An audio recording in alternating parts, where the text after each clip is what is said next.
తెలంగాణ రాష్ట్రం గురించి ముందుగా చెప్పాలంటే తెలంగాణ రాష్ట్ర పోరాటం గురించి మాట్లాడుకోవాలండి. ఎందుకంటే ప్రతి రాష్ట్రానికి ఒక్కో చరిత్ర ఉంది, కానీ మన పోరాటమే ఒక చరిత్ర. ఇక్కడ ఆ చరిత్రలో భాగస్వాములైన ఎంతో మంది ఇక్కడ ఉన్నారు. మొదటగా మీ అందరికీ ధన్యవాదాలు, అభినందనలు తెలియజేస్తున్నా. అలాగే నేను తెలంగాణ పౌరుడిగా ఉన్నా, కానీ తెలంగాణలో పుట్టల, ఆంధ్రాలో పుట్టి ఇక్కడ బతకటానికి వచ్చిన వ్యక్తిని. ఇలా నాలాగే బ్రతకటానికి హైదరాబాద్ని అమ్మలాగా అనుకుని, తెలంగాణని తల్లిలాగా అనుకుని వచ్చిన వాళ్ళు, వేరే వేరే రాష్ట్రాల నుంచి వచ్చిన వాళ్ళు చాలా మంది ఉన్నారు. మేమెవరూ రాష్ట్రం కోసం పోరాటాలు చేయలేదు, వీధుల్లోకి రాలేదు. కానీ రాష్ట్రానికి వ్యతిరేకంగా కానీ, తల్లికి వ్యతిరేకంగా కానీ ఈ రోజు వరకు ఒక్క స్టేట్మెంట్ కూడా ఇవ్వాల. కానీ మమ్మల్ని ఈ రోజున చాలా మంది విమర్శనాత్మకంగా మాట్లాడుతున్నారు. రీసెంట్ గా చూసుకున్నట్లయితే ఈ సోకాల్డ్ ఈ ఎర్ర టీవీలు అంటారో, ఎర్ర టీవీలు అంటారో, వాళ్ళు నా మీద కూడా ఒక ప్రోగ్రాం పెట్టి వీడు ఎక్కడో ఆంధ్ర నుంచి వచ్చి ఇక్కడ హిందువుల్ని లేదా వేరే మతాల మధ్య చిచ్చులు పెడుతున్నారు అని మాట్లాడారు. అందరికీ ఈ సందర్భంగా ఒక స్పష్టత ఇవ్వాలనుకుంటున్నా. నేను ఎక్కడ పుట్టాను అనేది పక్కన పెడితే, నేను ఇక్కడ బతుకుతున్నాను. ఈ తల్లి గురించి మిగతా వాళ్ళు ఇచ్చిన స్టేట్మెంట్ కంటే నేను ఇచ్చే స్టేట్మెంట్ ఒకటే, నాకు ఫస్ట్ తెలంగాణ ఫస్ట్ అనేది నా స్టేట్మెంట్. ఏ విషయంగా అనుకుంటే తెలంగాణ ఆత్మగౌరవం విషయంలో, తెలంగాణ అభివృద్ధి విషయంలో, తెలంగాణ స్వేచ్ఛ విషయంలో, తెలంగాణలో శాంతి భద్రతల విషయంలో అన్నిట్లో కూడా తెలంగాణ ఫస్ట్ అని కోరుకునే వ్యక్తిని నేను. అలాగే దేశవ్యాప్తంగా చూసుకుంటే తెలంగాణ ఫస్ట్, ఎందుకంటే నేను ఇక్కడ బతుకుతున్నాను, ఇక్కడ నాకు ఉపాధి దొరికింది కాబట్టి. ప్రపంచవ్యాప్తంగా చూసుకుంటే నాకు భారత్ ఫస్ట్, భారతే బెస్ట్, భారతే లాస్ట్. కానీ ఓవరాల్ గా చూసుకుంటే నాలాంటి వాడికి ధర్మం ఫస్ట్, ధర్మం నెక్స్ట్, ధర్మం లాస్ట్. ఆ ధర్మం కోసం బతుకుతాం, ఆ ధర్మం కోసమే చేస్తాం.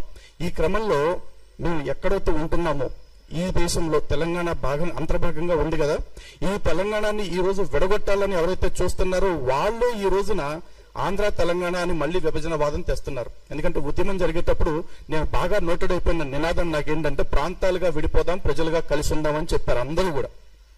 నేను దాని పట్ల ఆకర్షితున్నయ్యాను. సరే విడిపోతే ఎక్కడికి, పవన్ కళ్యాణ్ గారు ఇంటర్వ్యూ చేశా, విడిపోతే భారతదేశం నుంచి విడిపోతుందా తెలంగాణ? కాదుగా, ఇంకో రాష్ట్రం ఏర్పడుతుంది. తెలుగు వాళ్ళకి 2 రాష్ట్రాలు ఉంటాయి, ఒకటల్లా అంతే అనుకుని సరిపెట్టుకున్న వాళ్ళలో నేను ఒకడిని. కానీ ఈ రోజు విడిపోయి ప్రశాంతంగా ఉంటున్న వాళ్ళని మళ్ళీ ప్రజలుగా కూడా విడదీయాలని కొంతమంది బయటకు వచ్చి మాట్లాడుతున్నారు. కానీ వాళ్ళ ఎజెండాలు చూస్తుంటే ఎంత బాధాకరంగా అనిపిస్తుందంటే, పక్క దేశం నుంచి ఇక్కడికి వచ్చి వలస కూలీలాగా వచ్చి ఇక్కడ ఇంటర్వ్యూలాగా తయారవుతున్న రోహింగ్యా కొడుకుల గురించి ఒక్కడు మాట్లాడు, బంగ్లాదేశీల గురించి ఒక్కడు మాట్లాడు, పాకిస్తాన్ నుంచి తెచ్చేసిన వాళ్ళని ఎవ్వరూ మాట్లాడు. పైగా ఇక్కడే ఉన్న ఒక ఎమ్మెల్యే గతంలో వాళ్ళతో ప్రెస్ మీట్ పెట్టి కూర్చోబెట్టి అందరి ముందు చెప్పాడు, మీ అందరికీ నేను ఓటర్ కార్డులు ఇప్పిస్తాను, ఆధార్ కార్డులు ఇప్పిస్తాను, ఒకవేళ మిమ్మల్ని దేశం నుంచి పొమ్మంటే నేను కూడా మీతోనే వచ్చేస్తానని చెప్పుకున్న వ్యక్తి. ఓకే, అలాంటి చెప్పుకున్న వ్యక్తులు మన కళ్ళ ముందే ఇంకా ప్రజాప్రతినిధులుగా బతుకుతూ ఉన్నారు. వాళ్ళు అలాంటి ఊరకుక్కలందరినీ తీసుకొచ్చి ఇక్కడ సత్రంలో మేపినట్టు మేపుతుంటే తప్పులేదు, కానీ పక్క రాష్ట్రం నుంచి ఇక్కడికి వచ్చి పొట్టబోసుకుంటే తప్పైపోయిందా? వీళ్ళు తమిళనాడు గోబ్యాక్ అంటారు, రోహింగ్యా ఎవరు మార్వాడి గోబ్యాక్ అంటారు, ఇప్పుడు ఆంధ్ర గోబ్యాక్ అంటారు. సారీ, రోహింగ్యా కాదు, రోహింగ్యా గోబ్యాక్ అనట్లా, మార్వాడి గోబ్యాక్ అంటారు. రోహింగ్యాలకేమో వెల్కమ్ నినాదాలు. ఎందుకంటే మరి వాళ్ళదేం రుచిగా ఉందో మనకు తెలియదు వాళ్ళకి. అండ్ ఇంకోటి, చక్కగా ఎంఐఎం పార్టీ వాళ్ళు ఎంత చక్కటి సమైక్యవాదం వినిపించారు. ఇందాక చాలా మంది అంటున్నారు వాళ్ళు ఇప్పుడు తెలంగాణ గురించి మాట్లాడారా అని.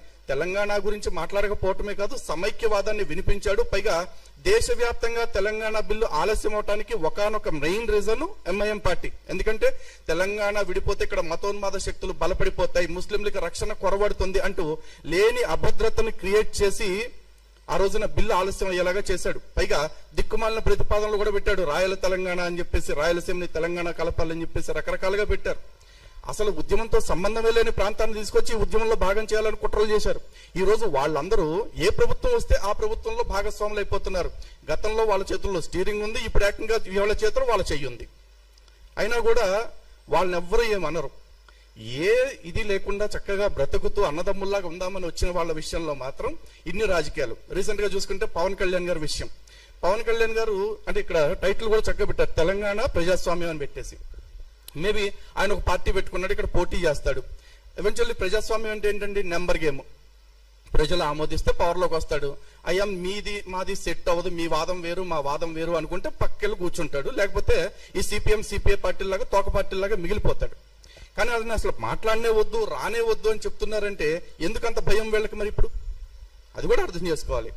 అండ్ రెండోది వచ్చేసి అన్నిటికంటే కీలకమైన విషయం అండి, వివక్ష. ఇప్పుడు మాట్లాడుతున్న వాళ్ళు ఎవరైతే ఉన్నారో ఈ సోకాల్డ్ గలీజ్ టీవీ వాళ్ళందరూ ఒకటే మాట మాట్లాడుతుంటారు. జైబీమ్ అని ఒక నినాదం తీసుకుని వీళ్ళు కుల వివక్షలు చూపిస్తున్నారు, లేకపోతే మతోన్మాదము, మనువాదులు ఇట్లా మాట్లాడుతుంటారు. మరి భారత రాజ్యాంగం మనందరికీ సమానమైన హక్కులు కొన్ని ఇచ్చింది, ఈక్వాలిటీ బిఫోర్ లా, లేకపోతే లా ఆర్టికల్స్ అగైన్స్ట్ డిస్క్రిమినేషన్, ఆర్టికల్ 14 కానీ, ఆర్టికల్ 15 కానీ, ఆర్టికల్ 16 కానీ. మీకు కుల వివక్ష అనగానే అంత బాధపడుతున్నారు కదా, అంత బాధ కలుగుతుంది కదా. మరి ఒక ప్రాంతం పేరుతో వివక్ష చూపిస్తుంటే ఇక్కడ బ్రతుకుతున్న వాళ్ళకి, అంటే ఏ రాజకీయాలతో సంబంధం లేకుండా బ్రతుకుతున్న వాళ్ళకి వివక్షను చూపిస్తుంటే వాళ్ళు బాధపడరా? ఇక్కడ మానవత్వం గుర్తు రావట్లేదా? ఒక పక్క దేశానికి సంబంధించిన పరాయి మతస్థులు వచ్చి ఇక్కడ బతుకుతుంటే పోన్లే బతుకుతారని వదిలేసిన వాళ్ళు, సాటి వాళ్ళ విషయంలో ఈ దృక్పథం ఏదైతే ఉందో దాన్ని మార్చుకోండి. మళ్ళీ చెప్తున్నానండి, ఇక్కడ బ్రతుకుతున్న వాళ్ళందరికీ ఈ గడ్డ ఫస్ట్, తెలంగాణ ఫస్ట్, ఆ తర్వాత నేషన్ ఫస్ట్, ఆ తర్వాత ధర్మం ఫస్ట్. విశాల దృక్పథంలో చూసుకుంటే ఆ ధర్మం కోసం మేము ఎవరితోనైనా కలుస్తాము, అందరితో కలిసి పనిచేయడానికి సిద్ధంగా ఉన్నాం. జై తెలంగాణ, భారత్ మాతాకి.